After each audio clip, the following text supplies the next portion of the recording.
Audio in 3, 2, 1. Welcome to episode 91. I'm a tired boy. Uh-huh. So much so we just discovered that I didn't send Mondo the artwork for episode 90, and that is yet to be released as of this recording. Yeah. This is a just catastrophic, really. I mean, think about the millions of people whose lives have been affected by this. They can't go on. Their lives are in limbo. They don't know what to do without an episode of Degenerates Land. Yeah, I mean, there's all this talk about a huge recession coming. Like, I think it's our fault, Mondo. I think we did it. If we had gotten that last episode out on time, all this could have been averted. So you know what? I take the blame. It's Did my it? What? fault. Yeah. Yeah, it's safe to say it's your fault.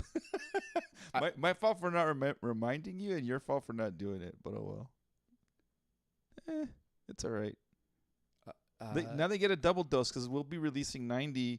We'll put out 90 today and then 91 in a couple of days. I'll do the artwork like today when I get back For 90 or 91?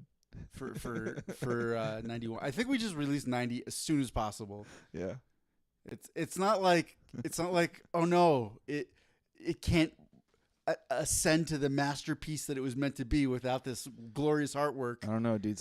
I always get a kick. You know what? The artwork always leads to for me the title I choose in Transistor, like whatever we decide to name the title of the episode. I always go with the artwork. I get it. Well, it's a laugh for both of us, but ultimately, the show must go on, as they say. So yeah, I apologize. I was saying I've been tired because I am in the midst, and later today I will complete hopefully a step in the house build process that I didn't even know was the thing. Erosion control. Mm-hmm. I had to dig a 300-foot trench, and then embed these like posts for a silt fence, where there's like these little black fences that go around the perimeter of a construction site. And I'd seen them before. I'm like, oh yeah, that's not a big deal, right? I didn't know they had to be embedded 6 to 8 inches underground to keep the soil from moving. And apparently just between the lack of rain and the heat in Colorado, the soil is like just iron.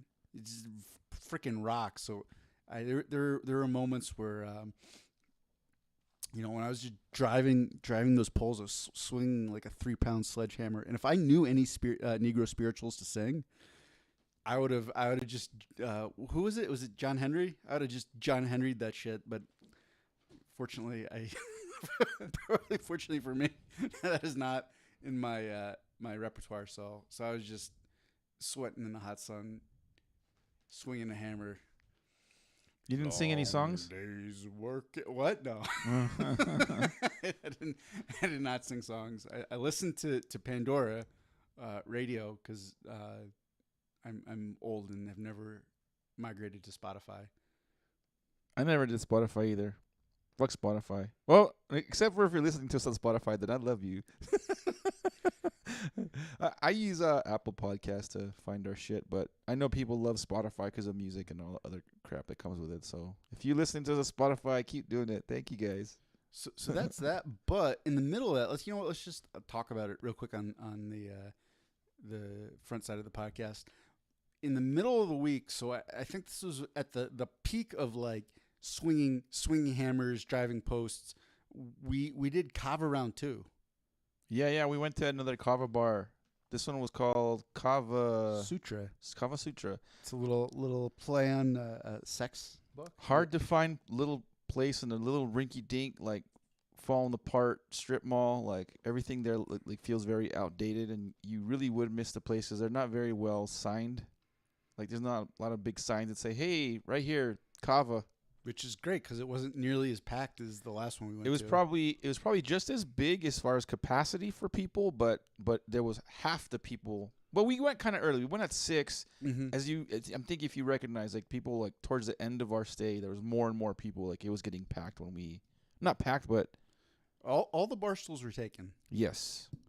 So despite the terrible signage and location, they were doing pretty good business. And I think after this trip, I can understand why at least that place was. The first place we were making fun of because of how freaking weird it was. And the bartender was, I hope he was on drugs. Whatever the case, not very helpful at all. The first place, the guy was a dick. Well, not a dick. He just was not. Some guy tried to get us to sign a petition to legalize like psychedelic substances and things like that. This place, from my end, way better experience. Was that I had a lot better of experience, but because it was a better experience because of the kava bartender guy. Like that guy made it so that, hey, have you guys been here to have you guys had kava before?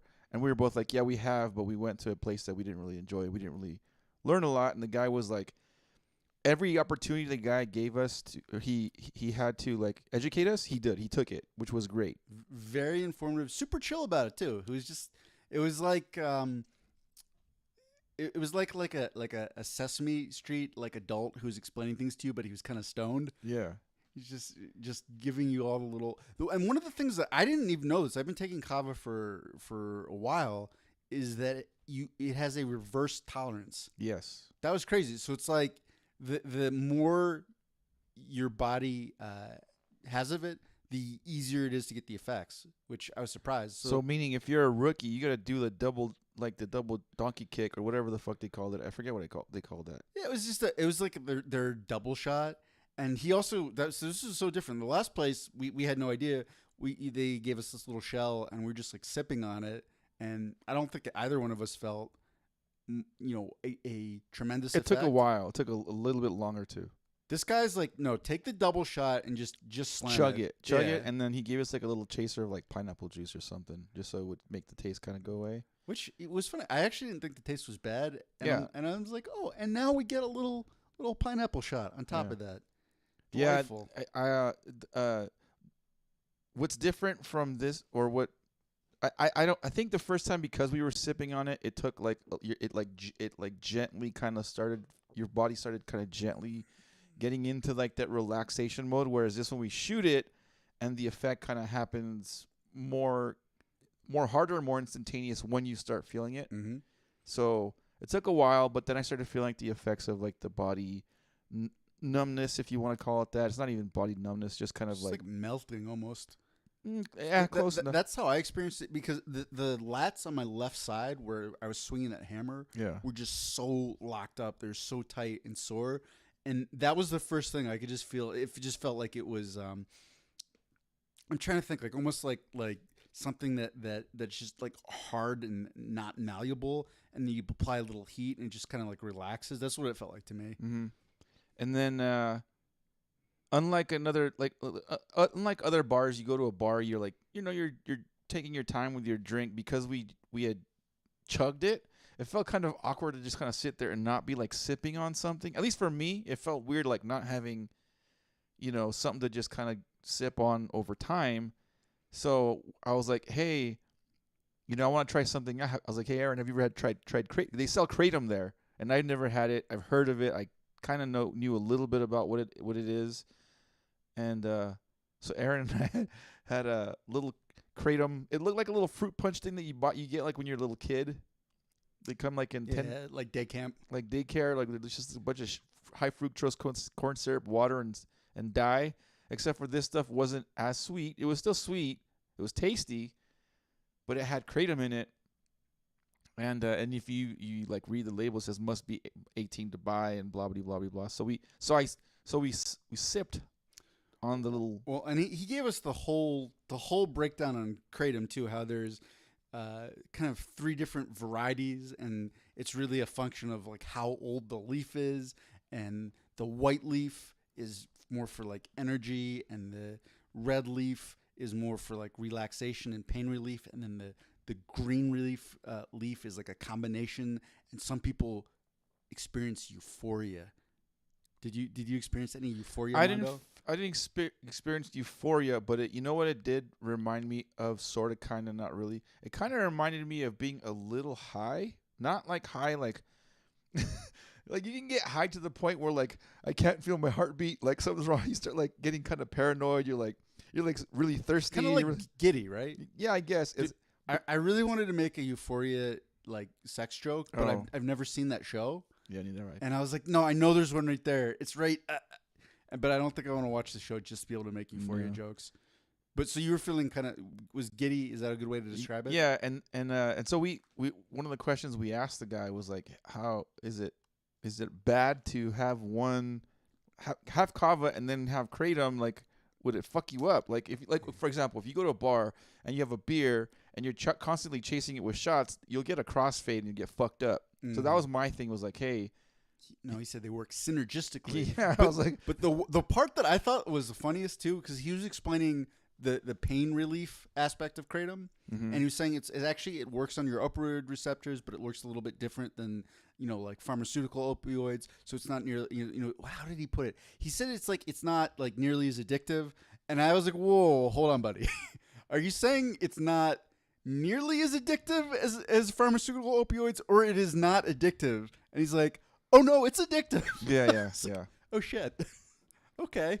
So we had Well, when in Rome, we had a pink lemonade, drink pink Kratom lemonade drink. kratom. which was tasty, and then he was like, oh, by the way, you probably want to, like, kratom takes like 30 to 45 minutes to kick in, so you probably don't want to have another kratom right away. Like, wait a while, just like having, shots of alcohol. Like sometimes it takes us a little bit. So if you're just constantly shooting them and they all of a sudden hit you like a freight train.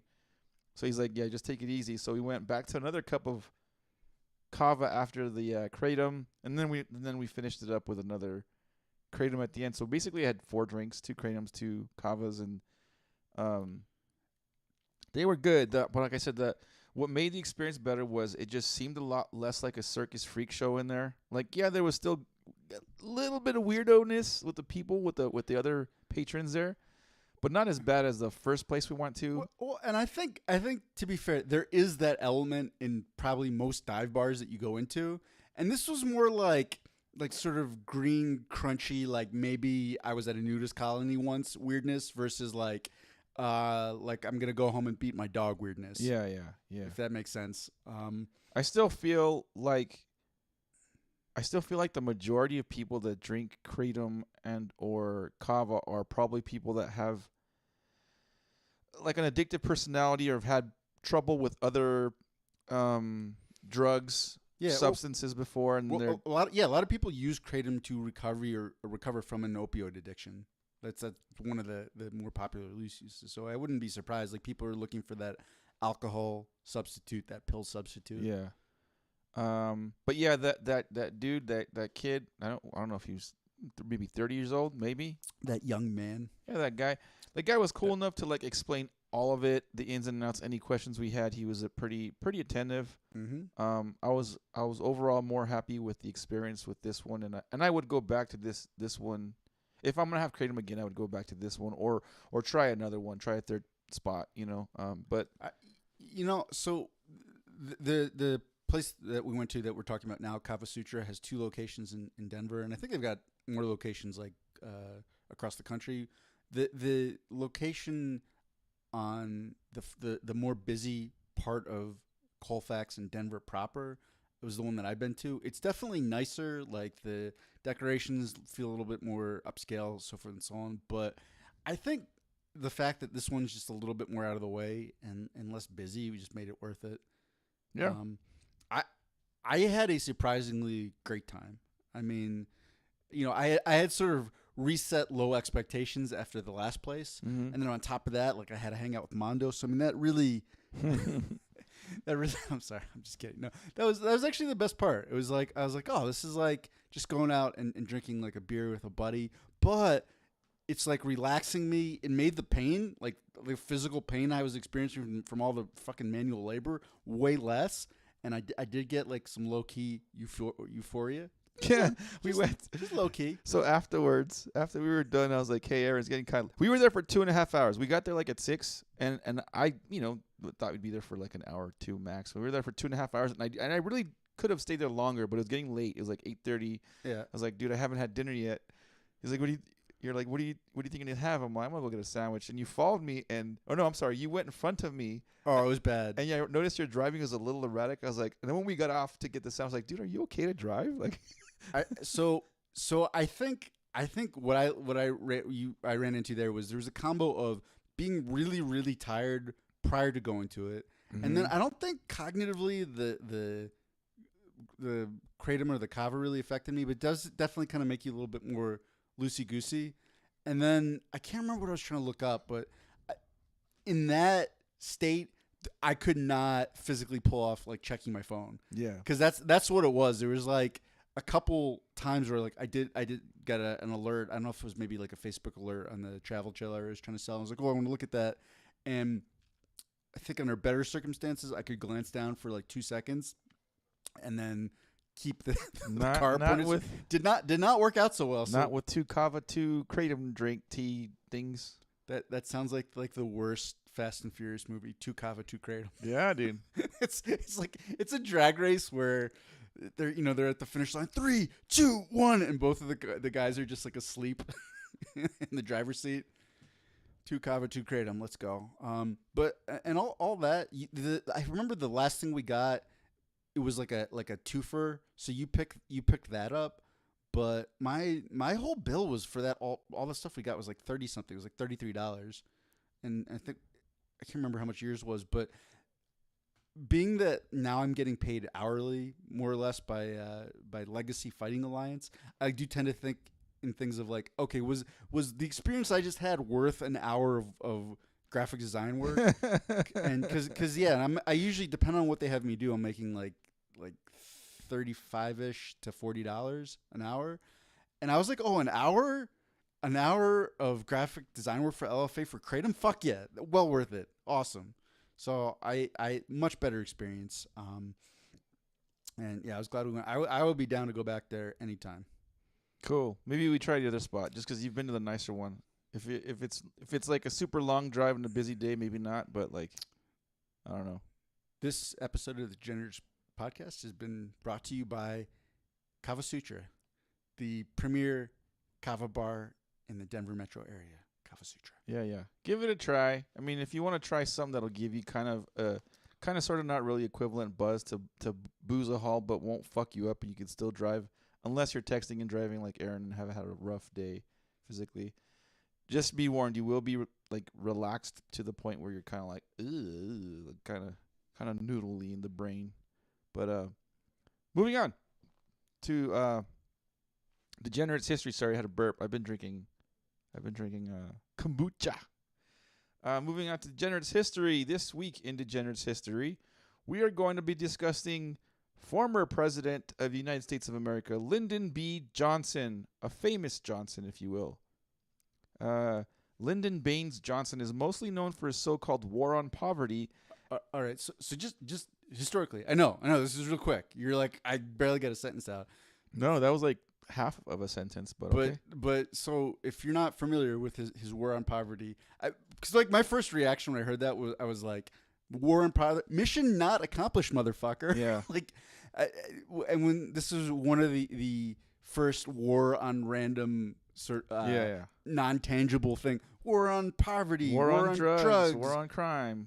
But he actually was maybe a little bit more successful, because his quote unquote war on poverty was where we saw the beginning of like food stamps, like Social Security, Medicaid, Medicare, like all that stuff came out of the war on poverty. I just stopped calling it a war, just but all that said, I mean, it did actually drop poverty levels significantly in the U.S. from where they had been, which obviously still not great. It was like something that went from down from 17% to 12%, which, not perfect. You have not won said war, but at least something actually was happening. So before we get into Lyndon Johnson being just a weird old fuck with a huge hog, let's take a moment to appreciate the fact that he actually did do something significant that is still going on today until eventually all those social programs get destroyed. All right, so let me go back to the beginning of the article and read. Yeah, sorry. Lyndon B. Johnson is known mostly for the so-called war on poverty and also for being a popular target for conspiracy theorists who believe that he may have been in on or directly behind the death of JFK. After all... Wait, directly? They thought he was the shooter? It says, I'm reading the article, dude. Don't fucking question my shit. Directly behind the death of JFK. After all, the vice president would have more to gain than anyone else and have more power than anyone to cover up an investigation. However, while most people tend to center on these two topics or perhaps his decisions during Vietnam, very little discussion these days tends to go into just how perverted and abusive President Johnson really was. He definitely was a this is my rifle and this is my gun sort of president, so maybe. While President Trump may have made some very bad comments in the Access Hollywood tape, the behavior Johnson got away with involving his Johnson would be a horrific scandal today, especially in the light of recent movement to speak out against sexual harassment.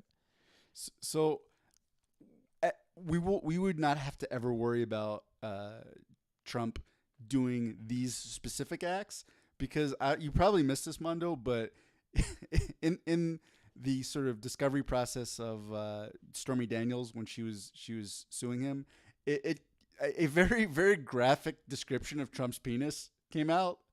And it was not pretty.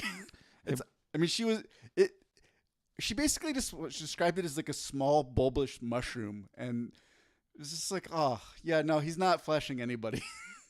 Just real quick, a user on the YouTube chat by the name of James O'Sullivan writes, "Trump 2024." I don't know what that was in reference to at all, but all right, at least we got viewers. Nice, Trump 2024. Yeah. Let's go. And like I said, I mean. We have all the things we have to worry about. We don't have to worry about him flashing his small, tiny mushroom penis at people, which is great. We can all rest easier as Americans, united on that. This man, by this man they refer to LBJ, who would openly pee in the parking lot, whip his business around at colleagues in the bathroom and ask them if they had ever seen anything this big, and make his aides stand at the door of the bathroom and take notes while he was emptying himself, among other things. He liked to refer to his member as Jumbo, and without any proper decorum, loved to find excuses to bring it up or show it off in order to assert his superiority as an alpha male. And that probably worked, wouldn't it? Like, if guys are worried about that. If he in fact did have a giant, what did he call it, Jumbo? Yeah. That probably would have intimidated a lot of people. But Mondo, so just from this, if you had to guess, do you think he actually had a huge dick, or this was just like a huge, like ridiculous compensation process? He had to have, dude. If he was showing everybody and was just flaunting it, I have an average dick. I don't show my dick off. I'm like, hey, look, I got a big dick. No, I know my dick's average. Guys with small dicks, don't do that. The guys with small dicks avoid every question about talking about their dick or bringing up their dick in public. When you know you have a healthy hog, you show it off. But maybe that's the thing. Maybe there was no internet back then.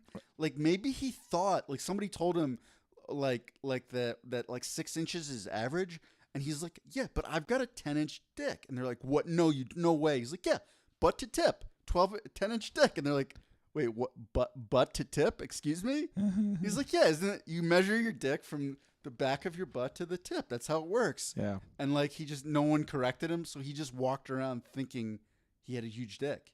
It's possible. You don't know. He was also incredibly physically aggressive with anyone to a point that many today might refer to it as assault and physically reject his advances. While he may be a Democrat hero to some today, they likely never knew or have completely forgotten just what a sexually harassing, inappropriate pervert the man was, or they would not be holding him up in such high regard. That's funny. Our YouTube users going kind of funny on the comments. He's saying that you're an Antifa guy obsessed with dick. Is that a qualification to be an Antifa? You have to be obsessed with dick. You might. I don't know. Yeah, I guess. No, we're not Antifa, and no, Aaron's not obsessed with. I don't think he's obsessed with dick. Are you obsessed with dick, Aaron? I mean, like a little bit. A little bit. All right. Not. I'm trying to think how to put it. The obsession does not go so far as in a sexual way. Gotcha. I think all guys, there's just a tiny little bit of obsession with dick. Yeah. That was, you know what? That was a Bill Burr skit Uh-huh. where he was like, this is how you can tell that everyone's like at least 1% gay. He's like, one of his friends is like, no, I'm not gay. What are you talking about? He's like, okay, well, do you watch porn? The guy's like, yeah, of course I watch porn. What are you talking about? He's like, so do you only like to watch two women together? And he's like, no, I like to see porn with like a man and a woman. And he's like, okay. And when you're watching porn with a man and a woman, do you like the guy to have a small dick? And the guy's like, no, I want the guy to have a huge big holy shit. Okay. All right. I see your point, Bill Burr. So I think there's that 1% obsession in every guy. You're measuring yourself, literally and figuratively. Anyway, moving on from Degenerates history to the next. I'm just laughing at this YouTube commenter. He's funny. Anyway, Reddit, ask Reddit. Reddit question number 1. Aaron. Yeah. You have to ruin the wedding. What do you do? You go first on this. Okay, so I actually you gave us these questions just before the episode, so I didn't have a whole lot of time to think about it. But this is what I would do if I was like, let's say I didn't like the bride. Let's say you were getting married and I didn't like the bride. Right, and actually, it wouldn't work with you. Let's pick another guy. Let's say one of our friends is getting married, and he had this fucking cunt of a fucking fiance he's getting married to. When we're like, no, you don't want to be with this chick. I'm gonna ruin your wedding. What I would do is I would hire Aaron Jaffe to do some interesting photoshops of this chick doing scandalous behavior, such as like giving a head to President Trump or something like that. Some really good like. Convincible. Are we just gonna have the Trump through line now because we've got the one viewer? Yeah. As much Trump content for him as possible. Let's do it. But just have the fiance, the bride to be, like giving head to some fucking asshole or whatever, and then during the middle of like the where people give speeches, the groomsmen speech and all that shit, they do the slideshow behind them with photos. Put those photos of the bitch like giving motherfucker's head or whatever. That would be how I would ruin a wedding. Actually, what's funny is I wouldn't say I tried to ruin a wedding, but when Eric Leiser got married, I was like, oh, you're gonna pay. Like I was like, I was one of his groomsmen. I was like, oh, I'm gonna make sure that I fucking am obnoxious, am loud, am belligerent. I'm gonna do all that. So I got really fucked up before the wedding, and apparently I was like chasing older women around, trying to dance with like his mom and like random old broads and shit. I was just trying to have a fucking dumb fun time, and I wasn't trying to ruin the wedding. But I guess if I would have gone a little more overboard, apparently I was quite comedy gold. Like there's a cameraman following us around, and he had a lot of video of me being an idiot. Fair enough. Yeah. Well, the classic one that is in every stupid rom-com ever is when the priest or whoever's conducting the service says, does anyone have any objection to why these two shouldn't be married? Somebody runs up and is like, oh, I have an objection because no, cliche, it's been done. That's fucking weak sauce. You gotta go a level deeper. Instead of having someone go and object, you need to replace the person doing the service. You need a sleeper agent. Ooh. So like a fake priest, a fake whatever your denomination is, and you just have him start working weird shit into the vows, and he starts. Someone's like, "Will you love this person in sickness and in health?" Like, yes, I do. Will you? And then it just gets more and more strange and creepy, and see if they agree to it. See where the line is for this couple. God, I was trying to come up with like the most depraved lead-in that I could, and it went south really quick in my mind. I'm like, yeah, I don't think I should say that out loud. But you get the gist, right? Sure. He's like, if will you love him in sickness and in health? Will you facilitate a threesome for him if he gets really horny? Whoa. Will you? And it's just going and going. And I think even if so, at some point they're going to start saying no. And even if they don't, that's just going to really ruin that ceremony. And Probably weddings for a lot of people for quite a while. Yeah. Some of the users on Reddit, user Kid Bean writes, take the ring bearer into tasting the... Wait, Wait, what? what? Talk the ring bearer into tasting the cake? What's wrong with that? I don't get how that would ruin a wedding. All right, Reddit. Carry Sure. on. User OBM1127 writes, I'll announce a pregnancy that then propose to a random girl I paid to come with me right before the vows. Oh, that's a good one. Ooh. Yeah, why is it so... Isn't it... I mean, I know when people get married, it's not really the guy's day. It's like it's not a day for the guy. The guy's like, great, I'm getting married, cool, awesome. It's like the days for the woman. How selfish is it where like someone else gets like engaged right before? Like it kind of takes the focus off for a split second, like that. I don't know. Anyway, last one I'll read. User Death Spiral 321. You do a proposal like right when the bride's about to walk down. Yeah. She's like, yes, I will. It's like, you fucking upstaging bitch. User Death Spiral 321 writes, have a random woman yell at the groom, I'm pregnant with your child. Ooh, hell yeah. Yeah, that would work. It would. I think so. It would fucking ruin it for sure. Moving on to Ask Reddit question number 2. What celebrity would break the internet if they decided to start their porn career? There's so many. So okay, here's the thing. Let's A, say that it would break the internet, and B, let's make someone where like you wouldn't actually be shocked if it happened. Right? Because there's some celebrities where you're like, yeah, that would break the internet, but there's just no way. Yeah. Right? Yeah, but I think if you go with someone that was like someone you would least expect, and then they started a porn career, that alone would break. Right. I know, but I think to limit it, because you could just say anyone. You could say any famous celebrity where you wouldn't expect it. Is Stephen Hawking still alive? No. Okay, well he was alive, and you said Stephen Hawking's in porn. Everybody would watch the Stephen Hawking porn. Everybody. Well, just that, I mean, for out of scientific curiosity. Yeah. You're like, he really was a brilliant mind. He really advances the science. And just for the intellectual pursuit of knowledge, we have to understand physically how this is going to work. Like, and also it would be just great to when he's like moaning in pleasure, is he typing it out on his little, like, is it like in his robotic voice? Like, oh, give me head.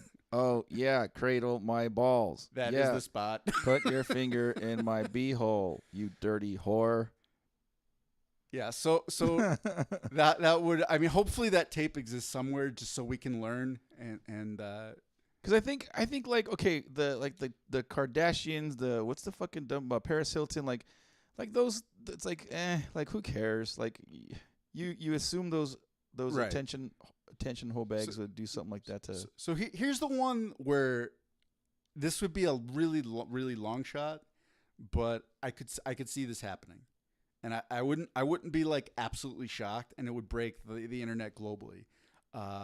Vladimir Putin, and I'll tell you why. Yeah. Because he's old. There are a lot of reports circulating about his like failing health. There was one that said that like he has cancer. So he's already gone so far as to, there was a report came out that he'd like impregnated a woman. He's going to be a father again. He's like, look, you see, I'm strong and virile. Like that's his whole, he wants to, he's like, no, I can Vladimir Putin. I can still fuck. And what better way to demonstrate that he can, in fact, still fuck Russian style than release a porn tape? Yeah, that or Kim Jong Un, whatever the one that's the current Kim Jong. Those tapes definitely exist. I do not ever want to see those. You wouldn't want to see a Kim Jong Un porn? I would want to see how small his pecker is, because those guys like all like talk about how mighty and grand and how invincible and godlike Kim Jong Un is, and it's like, ha, you got a fucking 2-inch donger. Of course you're not invincible. You idiot. I'm gonna spoiler alert. It's tiny. you see it? he's a short, roly-poly Korean man. It's tiny. Yeah. I'm sorry. You know what? There are some stereotypes that are there for a reason.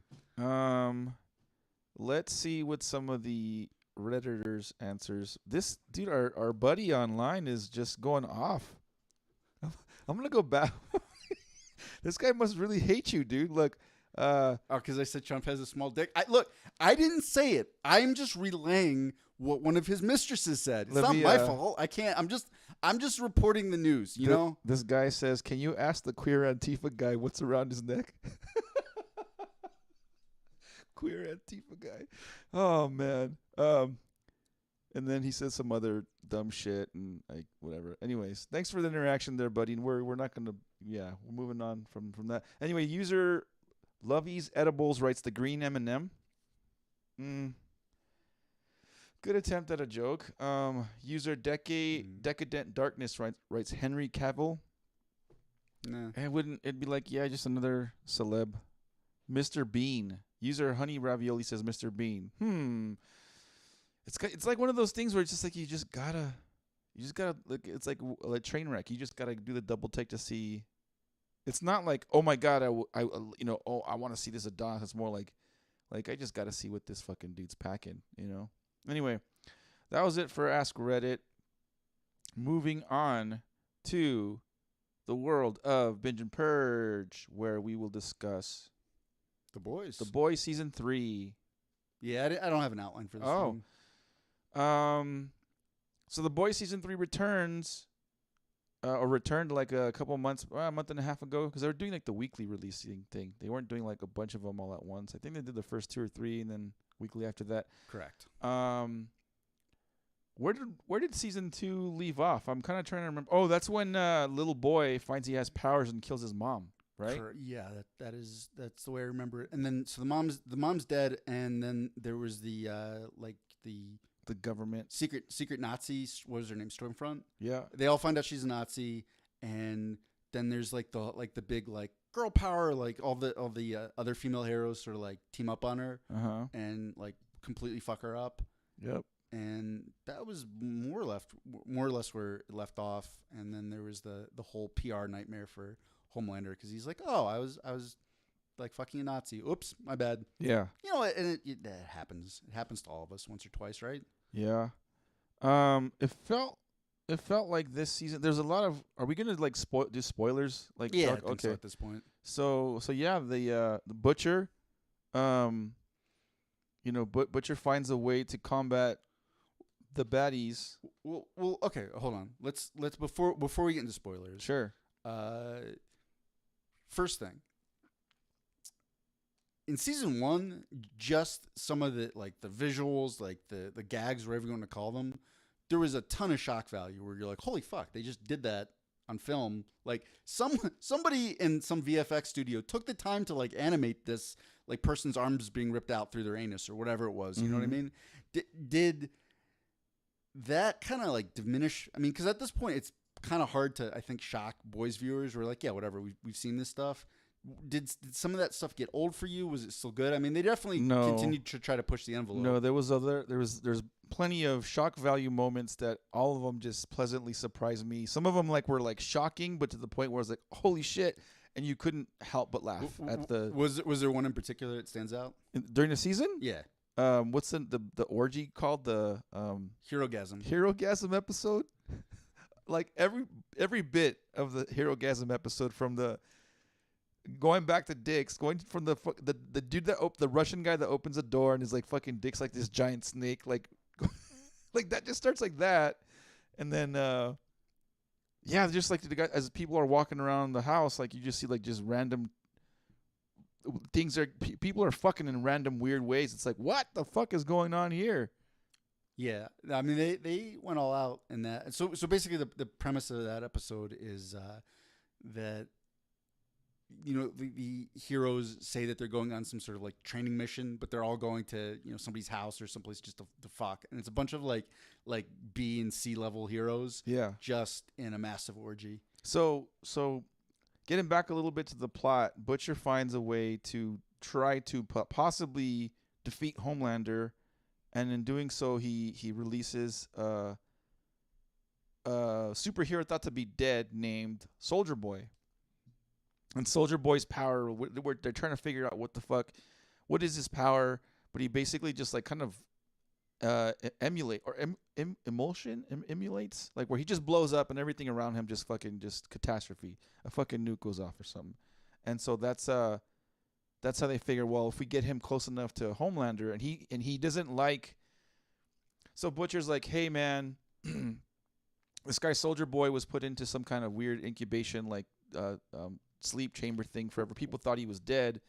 Well, sure, they don't even know that. They think that, and it actually was like really timely that because they had to have started writing these episodes like well before anything with Ukraine happened, Mm-hmm. and it's just like perfect timing for like the Russians to be the bad guys again. It's like, oh look, Yeah. motherfucking Russia. You know what? Give them enough time, something's gonna happen.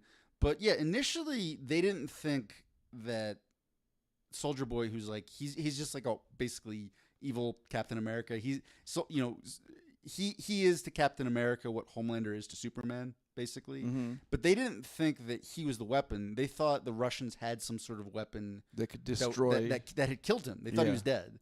And so you're getting like some of the Soldier Boy backstory, and you kind of learn that like he was like a little bit of a fucking dickhead. Like, he's kind of a big giant dildo. He like he had a team around him. There's other superheroes that he was part of a team, just like the Seven. There was part of a team, and none of his teammates liked Soldier Boy. They thought he was a douchebag, and so they essentially set him up. They set him up to be captured, unbeknownst to Soldier Boy, and one of the members happened to be his ex-girlfriend. His girlfriend's Crimson. Countess. Yeah, she's just Scarlet Witch, basically. Scarlet, yeah, and then also Black Noir was also part of his part of his team. I think that name is hilarious. Yeah, Just because I mean, obviously they're just pointing. There's a lot of like black superheroes where they have black in the name, and they're like, "Fuck this, we're naming him Black." Yeah. And yeah, they also I don't really know what is he supposed to be. Is he supposed to be like Black Panther or he's like a Black Panther that had some slight regeneration abilities, like not quite Wolverine, but just to the point where he could kind of regenerate a little bit. or they're just like nameless black superhero. Done. Yeah. But yeah, his whole this was the first time though like we really got any sort of look into to what Black Panther. He's really mysterious. Black Noir is all about. Mysterious, very quiet, doesn't speak. Yeah, and then in this season you find out he's just like batshit crazy. Yeah, he's like he visualizes cartoons like in real life, like real world cartoons, and so he's a little schizophrenic, a little bit, a little nuts. It's just he's seeing the whole world through Who Framed Roger Rabbit lenses, Right. and his little cartoon buddies are helping him relive his trauma. So essentially what happens is Butcher and the boys think like, hey, if we somehow get Soldier Boy, convince Soldier Boy to kill Homelander for us, we'll be done. Well, Soldier Boy's like, well, what's in it for me? The Butcher's like, I'm going to help you go after and kill your former teammates that basically got you captured to begin with, including Black Noir and Scarlet whatever and these twins and these other fucking weirdos. And so Soldier Boy's like, sweet, I'll kill this Homelander boy, but first we got to find all these guys that were my former teammates and help me kill them. So along the way, Butcher finds this temporary So superhuman juice. So the Wonder Woman, parallel Queen Maeve, she at this point kind of hates Homelander, and she's able to sneak this compound, which is questionable in its quality and safety, and it does temporarily grant Butcher powers, as well as what's his name, Huey. Huey. Which so there's kind of like two things going on. It's like one, like, oh, we're becoming the thing that we swore to destroy, that whole sort of trope, and then the other part is poor gentle Huey, who's always the damsel in distress in the show, is like, oh fuck, like I can kill people too. I can actually do something useful, and he kind of leans into it way hard, and that becomes a point of friction where because he really wants to save his girlfriend. Yeah, he wants to be the one to save the day as opposed to his girlfriend being the one that's always kind of rescuing this. Because for the most part, Huey's got no superpowers. He doesn't know how to fight. He's not like very bright, not very smart. Just this plain dude. And he's like always being the guy that's being picked up by the rest of the team, the rest of the boys, including his girlfriend. Where he takes this superhuman juice. He's like, haha, now I could be the fucking the good guy, the good guy, the hero. So one, his power is hilarious. It's teleportation, but they, as per usual with the boys, tried to take like a very realistic approach that will have a comedic a comedic effect. So like when he teleports, it's just him. He can't teleport clothing or any non-biological matter. So anytime he teleports, he's just butt naked. Yeah. Which perfect for Herogasm. I mean, really, that power was made for it. And yeah, during that whole time, I was thinking like, Huey, you're still kind of a little bit useless. It's like nice that you can teleport, but man, like you kind of outkicked your coverage on your superhero girlfriend. Like maybe don't fuck that up. Yeah, yeah. So there's a little bit of a tiff between the what's her name? Stargirl? Stargirl. Between Starlight and Huey, there's a little bit of a lover's quarrel because she's like, Huey, this shit's killing you. You shouldn't take it. Oh, by the way, one of the bad side effects of this temporary superhuman juice is that it kills you after X amount of uses. Just kind of Swiss cheeses your brain a little bit. Like, oops, no big deal. So she's like, don't do this. You're killing yourself. He's like, but I could finally be the hero and blah, blah, blah. So here's the other part. How do they not figure that out ahead of time? Like they take it and they're literally bleeding out their ears and they're like, yeah, this is probably fine, right? Yeah. Some black juice, some black jizz or some shit comes out of their ear holes. How could this go wrong? Just a little brain matter leaking out of the ears. It's normal. Yeah. So yeah, we're skipping a lot of episodes and things going on, but essentially they get to this point where they're like, so let's kind of revisit some of the stuff we talked about. So first of all, last season it was Stormfront was sort of like the big addition, character wise. This season it was definitely Jensen Ackles playing Soldier Boy.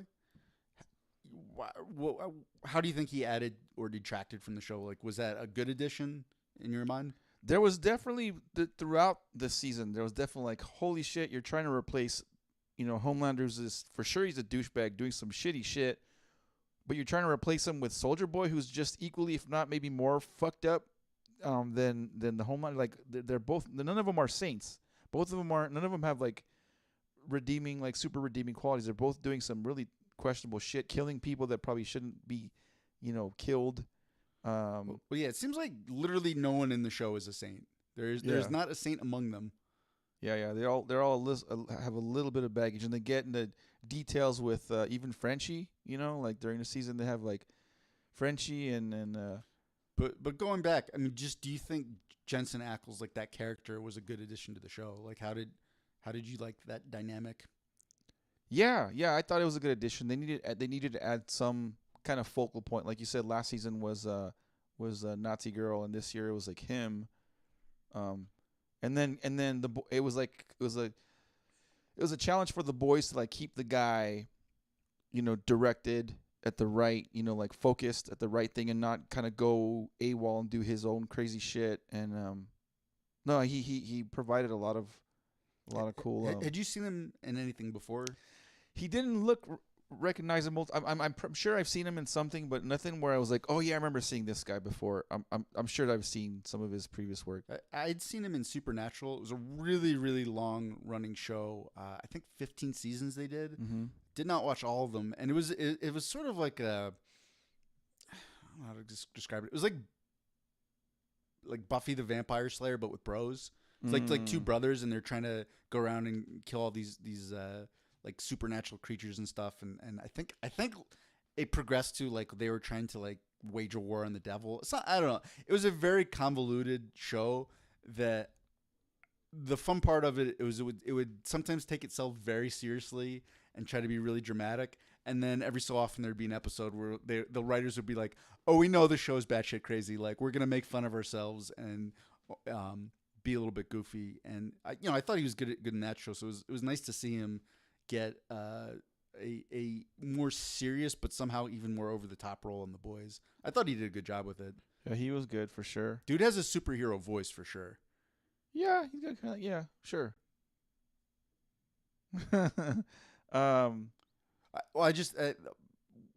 The reason I thought about that, I didn't know he had done a bunch of voiceovers for like superhero cartoons.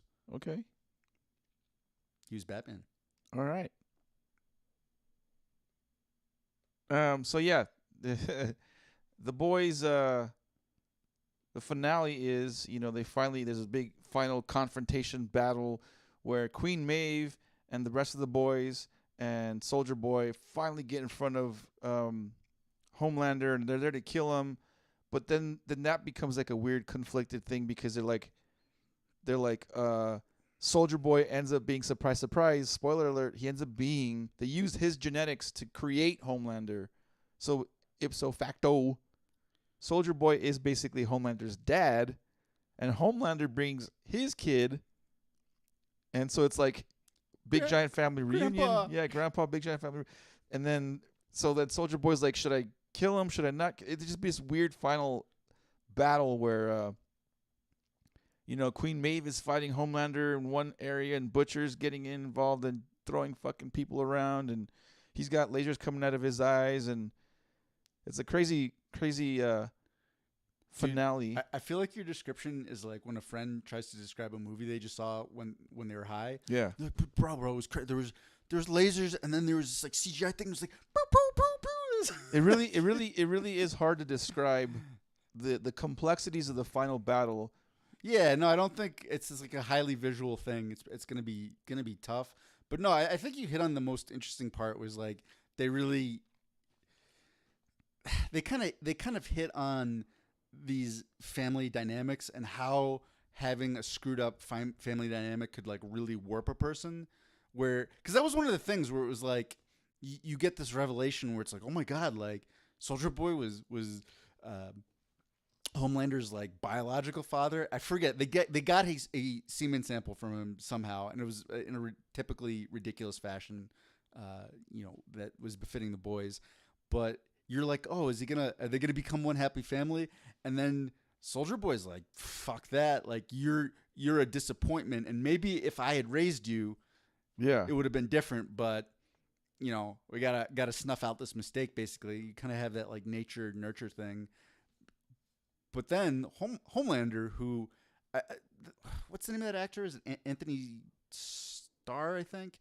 Whatever. That actor does an amazing job. Like he is one of the most fantastic sociopath characters I've ever seen in a show. And I mean, there's even in a couple episodes earlier, there's even one show where like he's having that conversation with himself in the mirror. Yeah. But where he's like the mirror version is just being like really abusive. Yeah. And so then you wonder is like, oh, is his son gonna be any better off if he's raised by Homelander, or is it gonna be worse than just being left alone? And that is that kind of thing. It's like I think whatever you want to call it, like trauma, bad habits, like that stuff does get passed down from generation to generation. It does sometimes take a singular person to like break those trends. And God, man, the stakes are way, way higher when the people in question can like shoot laser beams out of their eyes.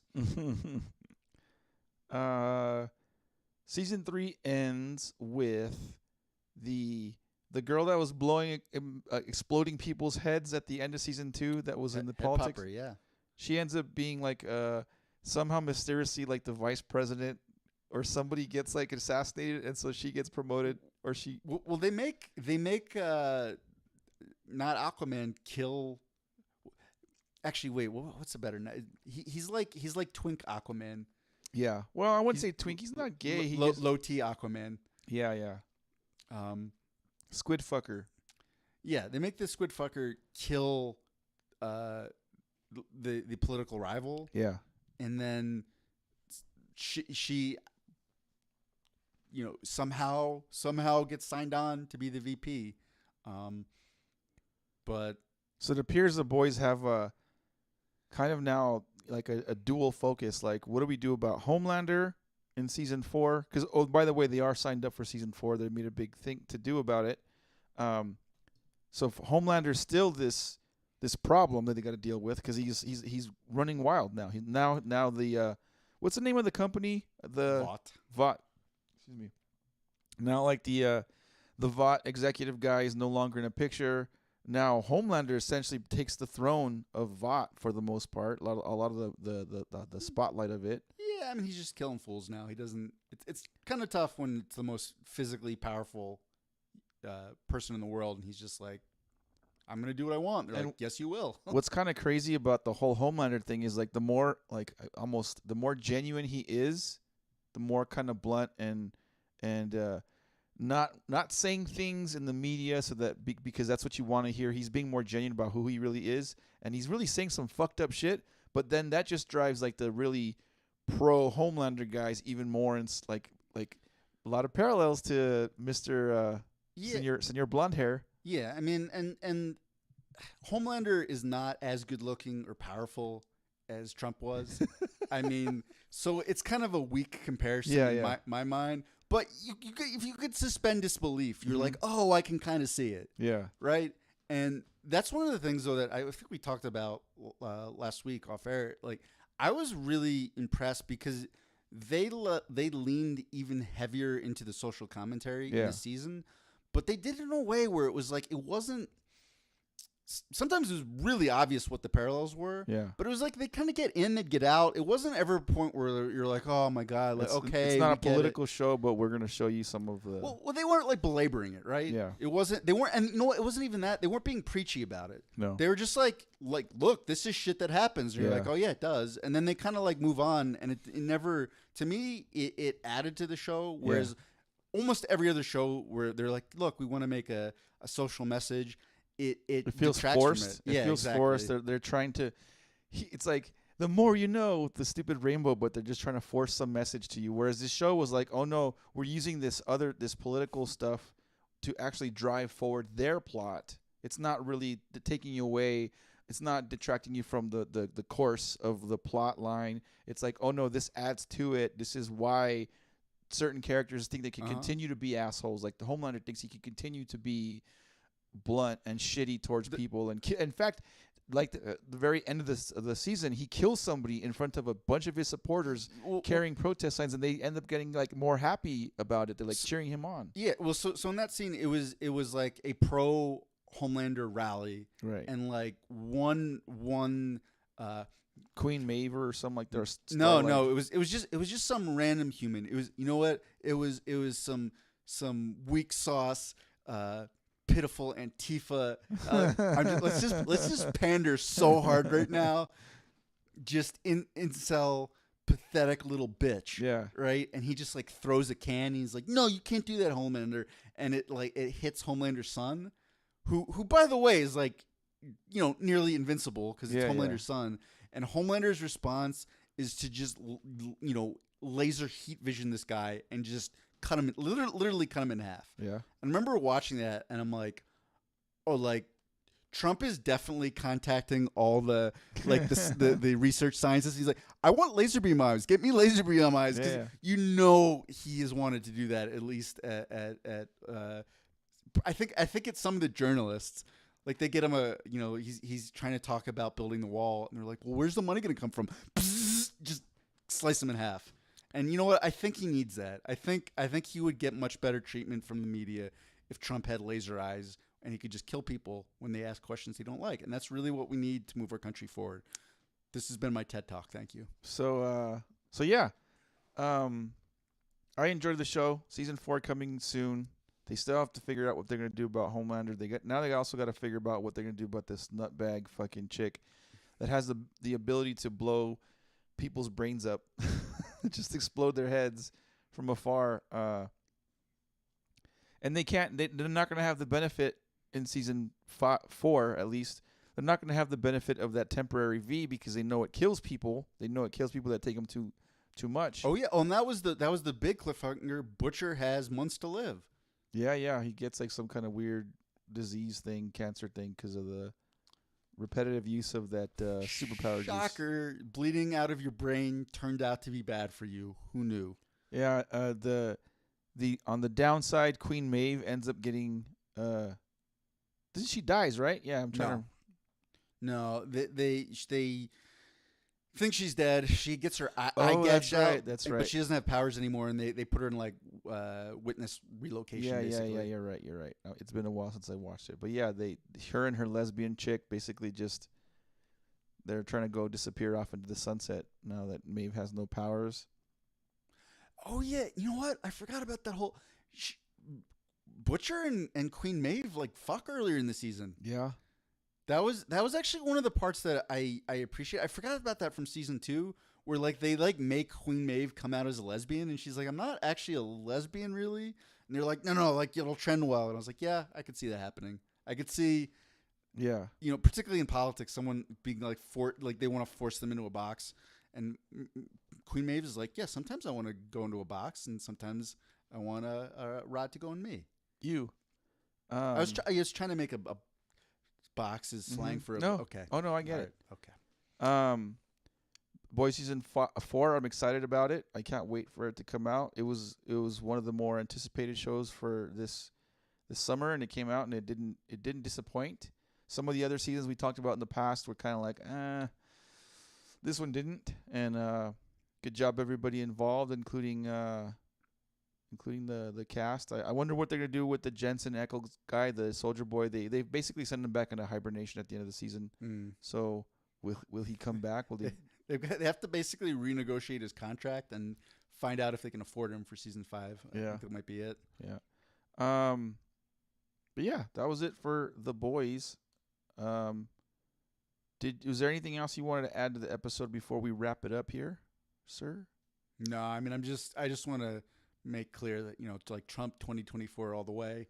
I mean that's really like we almost have America great again. We were so close, and then we backslid. So that's the thing that I really want to get across in this episode. Donate all your money to Trump. He needs it. And with your support, we can make America great again. All right. Thank you guys for watching the episode.